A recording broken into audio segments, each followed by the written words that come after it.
Shalom, peuple de Dieu, je suis dans la joie de revenir encore au milieu de vous. C'est votre humble serviteur, l'évangéliste Michel Banfoumou. Je viens encore de la part de notre Seigneur, le véritable Dieu, le grand roi, pour un message particulier à ses enfants des parlements. Si vous permettez, avec toute humilité, avant de commencer toutes choses, je vais commencer par la prière. Grand maître des grands maîtres, Saint-Esprit de Dieu, le véritable Dieu, le créateur du ciel et de la terre, Père Esprit Saint, sois béni, sois élevé, sois glorifié. Béni soit ton nom, le roi des rois, le Seigneur des seigneurs. Je viens au nom de ton Fils unique pour se mettre devant cette chair pour parler de ta part, Seigneur. Sois glorifié, sois exalté, Seigneur. Déverse l'onction d'enseignement, l'onction de prêche, d'enseignement, de prédication à ton serviteur, Seigneur, pour enseigner tes enfants, Père. Le véritable Dieu, que je m'efface, mais que toi tu puisses croître, Seigneur. Embrase mon âme, à mon esprit, Seigneur. Mais les paroles du feu dans la bouche de ton serviteur, tout ce qui sortira de ma bouche, Seigneur, sera avec une puissance pour briser les chaînes et les jougs. Manifeste-toi puissamment, le véritable Dieu.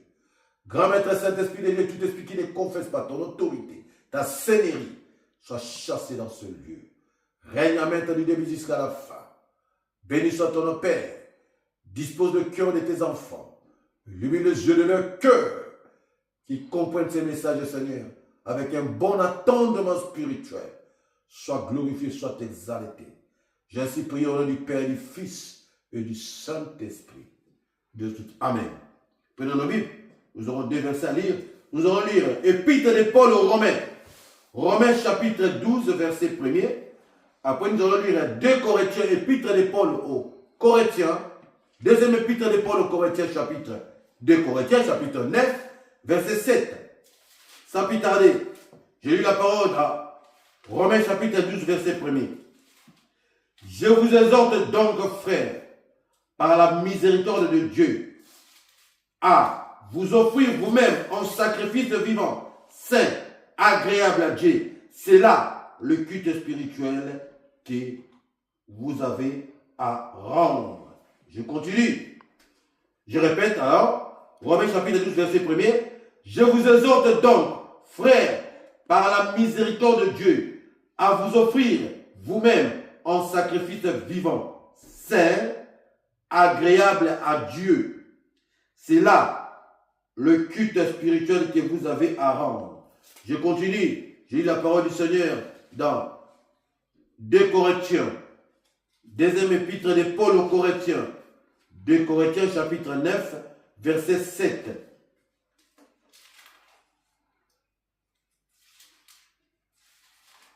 Que chacun donne selon ce qu'il a décidé dans son cœur, non d'une manière chagrine ou contrainte, car Dieu aime celui qui donne avec joie.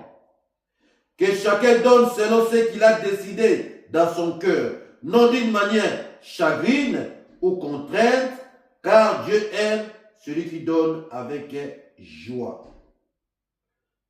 Parole du Seigneur. Est-ce que nous pouvons acclamer la parole du roi des gloires? Bien-aimés dans le Seigneur, vous savez, nous servons un Dieu qui est miséricordieux, compatissant.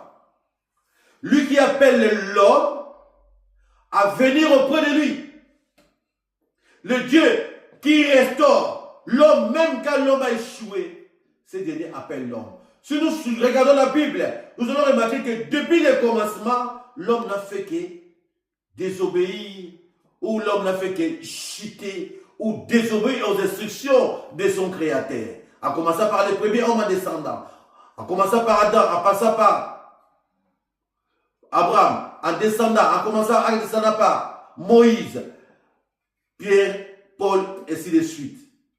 Mais ce que nous devons savoir est que Dieu n'appelle pas les justes, et que Dieu n'appelle pas les parfaits, mais Dieu appelle les hommes imparfaits pour les rendre parfaits.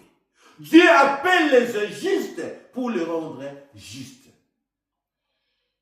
C'est pourquoi notre thème de ce jour est l'homme est une offrande et un sacrifice pour Dieu. L'homme est une offrande et un sacrifice pour Dieu. Comme je disais tantôt, notre Dieu, le créateur du ciel et de la terre, appelle les hommes imparfaits pour les rendre parfaits, pour changer leur vie. Car Dieu ne regarde pas l'aspect extérieur, mais notre Dieu regarde le cœur. Nous savons très bien que pour sauver l'humanité, l'Éternel, le créateur du ciel et de la terre, a offert comme sacrifice et offrande agréable et de bonne odeur son Fils unique. L'Éternel Dieu a offert un cadeau, un sacrifice ou une offrande d'un prix inestimable, d'un grand prix. Et en notre retour, pourquoi? Parce que notre Dieu n'agrée pas les sacrifices impurs. Notre Dieu agrée les sacrifices parfaits, non imparfaits.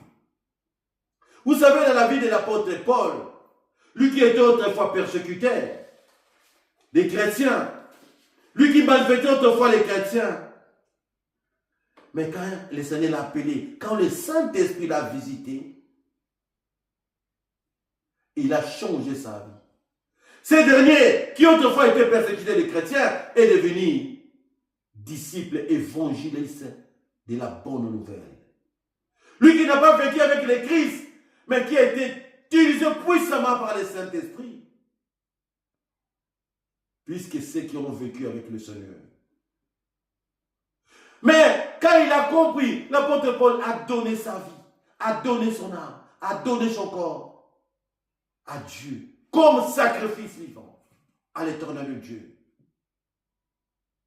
Parce qu'il avait compris. Mon frère, ma sœur, c'est que nous devons savoir que l'homme est une offrande et un sacrifice à l'éternel Dieu. Mais quel genre de sacrifice que tu es pour que l'éternel Dieu puisse t'agréer? Parce que pour que tu sois ou que tu deviennes un sacrifice agréable ou agréable à Dieu, tu dois respecter certaines conditions. Car notre Dieu, c'est lui qui rémunère, c'est lui qui récompense, celui qui paye toutes les personnes qui s'avancent, qui viennent auprès de lui.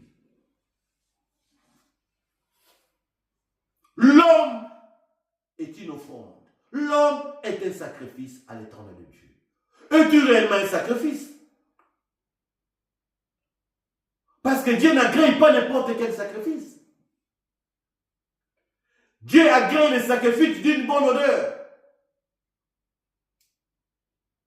Est-ce que l'Éternel te regarde comme un sacrifice agréable, de bonne odeur? Pour que l'Éternel puisse te regarder comme un sacrifice agréable. Nous venons de lire la parole du Seigneur ici. Dieu a donné son Fils avec amour. Comme la parole nous le dit. Avec un cœur. Avec amour sincère. Pour sauver l'humanité. Comme la parole nous le dit dans Jean 3,16. Évangile de Jean. Dieu a tant aimé le monde. Dieu a donné parce qu'il aimait le monde tant. Il a donné. Il a montré l'exemple. Parce que c'est lui-même qui agrée. Il a donné son Fils unique pour que ce sacrifice soit agréé et agréable par lui-même. Pour sauver l'humanité. Et en retour, ce que l'Éternel attend de l'homme, c'est quoi? Que l'homme puisse être une offrande et un sacrifice vivant, comme nous venons de le dire dans la parole du Seigneur ici. Mais pour que tu sois un sacrifice vivant, mon frère, ma soeur, tu dois premièrement commencer par inviter le Fils unique de Dieu dans ta vie. Christ, le roi de gloire, le Seigneur dans ta vie. Et deuxièmement, tu dois, bien aimé, mener une vie de repentance. Fais une repentance sincère et totale. Troisièmement, tu dois mener une vie de sanctification. Et pour finir, quatrièmement, tu dois mener une vie de crainte et d'obéissance. Car l'obéissance vaut mieux que les sacrifices. Parce qu'une fois que tu es obéissant, tu es déjà transformé en sacrifice. Dieu ne t'a pas créé pour rester indifférent aussi dans l'indifférence ou dans la distraction. Dieu veut que tu sois, tu es une offrande automatiquement avec l'éternel Dieu. Parce que quand Dieu te regarde, il va, voici mon fils. Comment Dieu peut être dans la joie quand il te regarde? Comment Dieu, le créateur du ciel et de la terre, en te regardant, peut être dans la joie? Comment l'éternel Dieu peut être dans la joie quand il te voit voilà mon fils, voilà parce que tu es une offrande. Nous devons offrir nos vies comme une offrande agréable à Dieu. Nous devons offrir nos corps à travers cela, nos cœurs comme une offrande, un sacrifice visant l'éternel Dieu. Est-ce que tu es une offrande à l'éternel Dieu? Quelle est la vie que tu mènes, mon frère, ma soeur? Quelle est la vie que tu mènes pour que tu sois une offrande? Parce que notre Dieu n'agrée pas n'importe quelle offrande, mais il agrée des offrandes de bonne odeur. Toi qui es une offrande, comment te comportes-tu? Toi qui es une offrande, comment marches-tu dans ce monde? Ce que vous devez savoir, bien aimé, l'ennemi, le diable, cherchera toujours à te rendre parfait. Mais c'est à toi de les défoncer. C'est à toi de les défoncer. Comment? En marchant dans l'obéissance. Comment? En marchant dans la crainte. Comment? En donnant ta vie. Sincèrement, à l'éternel Dieu. C'est là ton cœur. Tu ne peux pas une offrande tout en menant une double vie. Tu ne peux pas être une offrande agréable à Dieu tout en menant une vie de péché. Car le péché te rend imparfait.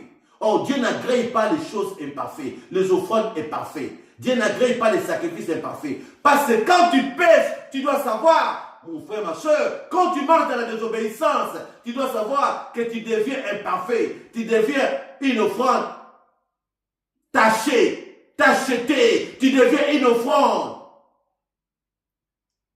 avec défaut.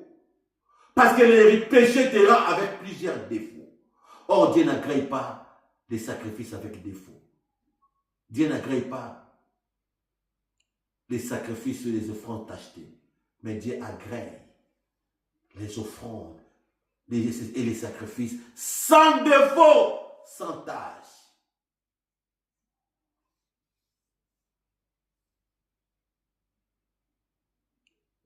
Mon frère, ma soeur, le diable est l'adversaire, notre adversaire. C'est que vous devez savoir. Lui qui est l'esprit impur, lui qui est imparfait, cherchera toujours à t'amener dans son monde imparfait. La nourriture du diable, c'est l'imparfait. La nourriture du diable, c'est la désobéissance. La nourriture du diable, c'est l'impureté. C'est pourquoi on les appelle les esprits impurs. Parce que la pureté n'est pas en eux. Il est impur. C'est pourquoi on les appelle les esprits impurs. Nous qui sommes l'image et la ressemblance du Fils unique de Dieu, nous devons que le rendre gloire. Quand tu te réveilles le matin, tu dois rendre gloire à Dieu. Tu dois rendre un culte à Dieu. Dieu a dit un culte. Comment? Un culte de ta vie. Un culte, tu dois rendre à Dieu le culte de ta vie. Tu dois rendre à Dieu les cultes de ton cœur. Chaque matin,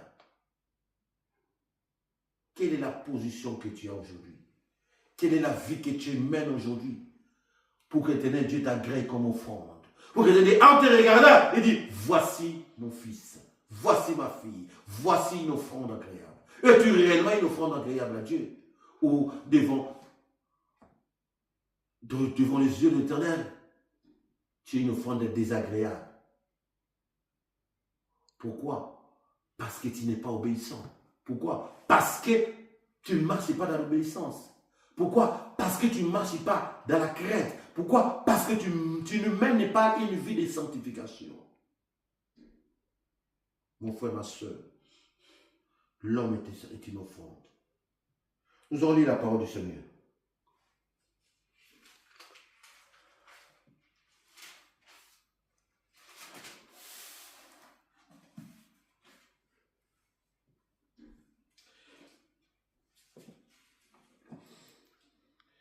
Nous sommes dans Romains chapitre 6, verset 23. Car les salaires du péché, c'est la mort. Mais les dons gratuits de Dieu, c'est la vie éternelle dans le Christ Jésus, notre Seigneur. Les salaires du péché, c'est la mort. Mais les dons gratuits de Dieu, c'est la vie éternelle dans le Christ Jésus, notre Seigneur. Mon frère, ma soeur, le salaire du péché, la mort. Les péchés vont te détruire. La désobéissance va te détruire. L'ennemi te poussera toujours dans la destruction, car c'est sa mission, c'est son objectif. C'est son but dans la vie de nous. Il est très jaloux, parce que lui n'a jamais été l'image de Dieu. Il n'a jamais été resté la ressemblance de Dieu. Seul l'homme qui est l'image, seul l'homme qui est la ressemblance du Créateur. C'est pourquoi il est rempli de rage. Son but, son objectif, c'est de te détruire, de détruire l'image de Dieu, de détruire la ressemblance de Dieu. Or, Dieu t'a créé son image, sa ressemblance, pour qu'il puisse te refléter, qu'il puisse le représenter, pour en te regardant, Dieu se regarde lui-même. L'homme est le miroir de l'éternel Dieu. Es-tu réellement le miroir de l'éternel Dieu? Qu'en te regardant, Dieu, il se voit en toi. En te regardant, qu'est-ce que Dieu pense de toi? Toi qui es le miroir. En te regardant, qu'est-ce que Dieu pense de toi? Est-ce que ta conscience, tes pensées sont tournées vers où? Vers le bien ou vers le mal? Car si tes pensées sont tournées vers le bien, ta conscience est tournée vers le bien. La disposition de ton cœur est tournée vers le bien. Ton cœur est droit à être devant l'éternel Dieu, pur. Mon frère, ma soeur, tu es une offrande, où tu deviens une offrande agréable à Dieu. Parce que nous devons offrir à l'éternel Dieu nos corps comme un sacrifice vivant. Nous sommes vivants. Dieu n'avait pas offert son fils mort, n'avait pas offert son fils avec défaut. Le fils unique de Dieu, c'est Dieu lui-même fait chair. Dieu lui a envoyé pour sauver. Et Dieu fait chair de sauver toi et moi. Et en retour, Dieu veut que tu sois une offrande en lui donnant ta vie, à travers ta marche sur cette terre, à travers ton obéissance, à travers la vie de crainte que tu mènes sur la terre, à travers la vie de sanctification que tu mènes sur la terre. C'est ça qui fera de toi un bon enfant de Dieu, un vrai miroir, une vraie image et une vraie ressemblance. Parce qu'on dit l'image et la ressemblance. Tu dois ressembler à l'éternel Dieu. Tu dois ressembler à Christ, qui était homme sans péché. Il a vécu dans le monde. Il a vaincu le monde. Bien qu'il a vécu dans ce monde, mais il a vaincu aussi le monde. Il a vaincu les tentations.